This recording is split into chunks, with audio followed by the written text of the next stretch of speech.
Welcome back to ABC News Live. First, we have breaking news. The Justice Department has just released a report on its review of the Uvalde school shooting. The report says police who reported to the scene demonstrated no urgency and failed to treat it as an active shooting situation. The Justice Department also found acting Uvalde Police Chief Mariano Pargas was best positioned to take command, but didn't. Now, some families of the 19 children and 2 teachers killed in the shooting say they aren't sure the report will bring them any closer to justice. Let's bring in senior coordinating producer of the Justice and Homeland Security, Jack Date, along with ABC's Maria Villarreal, who's in Uvalde, Texas, for more. Jack, a big part of this report focuses on the failures of the 2 police chiefs on the scene that day. So what did the DOJ find there, and what else stood out to you from this report? So the DOJ did an exhaustive review of the incident. They looked at over 14,000 pieces of evidence, did over 260 interviews, looked frame by frame over body cam video, and what they found was an absolute failure by law enforcement in their response to an active shooter at that school. Other reviews have found similar, but this is the most detailed and exhaustive review to date on the matter. And in particular, they looked at as you stated, the police chief of the Uvalde Police Department, as well as the police chief of the Uvalde School Police Department. They failed to have command and control over the scene, and they failed to get their officers into that classroom. 77 minutes passed from when officers first arrived to when the door was breached and the shooter was neutralized. And in terms of their training, that should never happen. And it was an absolute failure. And as the Attorney General said in his statement, those families deserve better.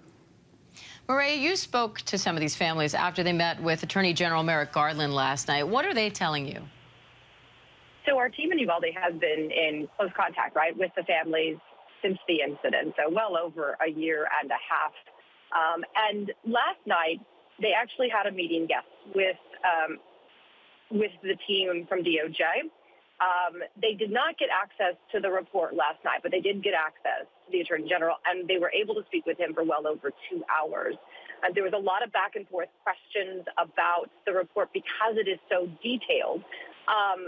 And they made very clear to us that they want for the public to see the minute by minute, because at this point, they haven't gotten that kind of access. And I think that there's been some questions and confusion about really and who was responsible. They're also adamant in wanting the names of all of the officers who responded, who were responsible to be out there in the public. They feel like that is part of the accountability factor here. They were given access finally to the report this morning at 8 a.m. And as far as we know right now, they are continuing to review it, most of the families that we've been in contact with. Jack, in the aftermath of this shooting and all the criticism of the police response, Chief Arredondo took a lot of heat here, as a lot of people were blaming him for the delay on law enforcement. He had originally said he didn't consider himself the officer in charge. And now we're hearing from this report that the findings were that there was this other police chief, Chief Pargas, who should have been in charge. So what does that do for this back and forth in terms of ultimately who was to blame here?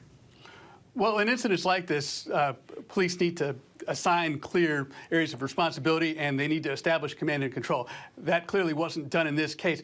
But Chief Arredondo became the de facto on-scene commander here. But he didn't have good communications. He ditched his radio, was communicating verbally, and in the initial minutes of the incident, he directed his officers to go towards the classroom, but then they retreated. Once shots were fired, he pulled them back after officers were injured by shrapnel. And at that point, he treated it as if it were a barricade situation, not an active shooter situation. And that led to just a painful, painful delay where more shots were fired, and those children in that classroom were trapped with a gunman. So, Jack, what happens from here? Could we see anyone charged as a result of this report? Well, I think the families clearly want some accountability in this matter, but finding the appropriate type of charge and venue for this to hold somebody criminally accountable might be a challenge because the laws aren't really designed for that. But the Justice Department continues to examine whether that might be possible, and local authorities may do so as well. All right, Jack Jate, Maria Villarreal, thank you both. Hi, everyone. George Stephanopoulos here. Thanks for checking out the ABC News YouTube channel. If you'd like to get more videos, show highlights, and watch live event coverage, click on the right over here to subscribe to our channel. And don't forget to download the ABC News app for breaking news alerts. Thanks for watching.